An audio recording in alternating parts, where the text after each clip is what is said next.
Hello বন্ধুরা, আশা করি তোমরা সবাই ভালো আছো। আমিও ভালো আছি। আমার চ্যানেলে তোমাদের সবাইকে স্বাগত জানাই।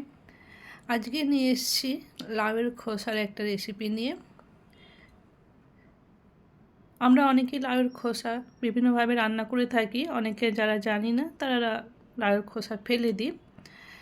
তাহলে চলো দেখে নেওয়া যাক আজকের রেসিপিটি।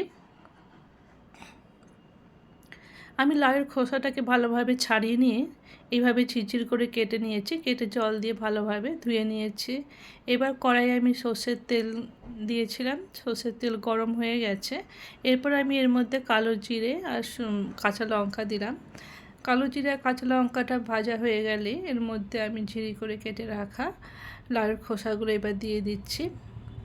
লাউয়ের খোসাগুলো দিয়ে এবার আমি পরিমাণ মতন লবণ দিলাম আর অল্প হলুদ দিলাম। লবণ আর হলুদ দিয়ে ভালোভাবে এটাকে আমি নাড়াচাড়া করে নেব। আর এটা বানানোর জন্য কিছু মশলা লাগবে, সেই মশলাটাকে একটু বেটে নিতে হবে। এই জন্য আমি এখানে 1 চামচ সাদা সর্ষে আর একটা কাঁচা লঙ্কা নিয়েছি। ঝালটা তোমরা তোমাদের পছন্দ মতন নেবে। এখানে দেখো ঢেকে দেওয়ার পর লাউয়ের খোসাটা অনেকটা সিদ্ধ হয়ে গেছে। সিদ্ধ হয়ে যাওয়ার পর এর মধ্যে আমি বেটে রাখা সাদা সর্ষে আর কাঁচা লঙ্কাটা দিয়ে দিলাম। আর দিলাম অল্প চিনি। মিষ্টিটা স্বাদ মতন দেবে। দিয়ে এটাকে ভালোভাবে নাড়াচাড়া করে নিয়ে ঢাকা দিয়ে দেব।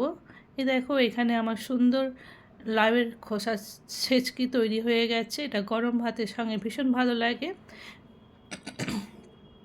বাড়িতে অবশ্যই ট্রাই করো, আর ট্রাই করে আমাকে জানিও কমেন্ট বক্সে কেমন হয়েছে। তাহলে আর লাউয়ের খোসা ফেলে দিও না, ফেলে দিয়ে এইভাবে লাউয়ের খোসা ছেচকি বানিয়ে ফেলো।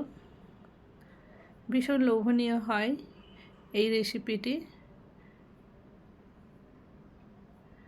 তাহলে আজ এই অবধি। আবার আমি চলে আসবো নতুন কোনো পর্বে, নতুন কোনো রেসিপি নিয়ে। আমার এই রেসিপিটি দেখার জন্য তোমাদের অসংখ্য ধন্যবাদ। আর ভালো লাগলে শেয়ার করে দিও। তাহলে আজ এই অবধি। ওকে, বাই, টেক কেয়ার।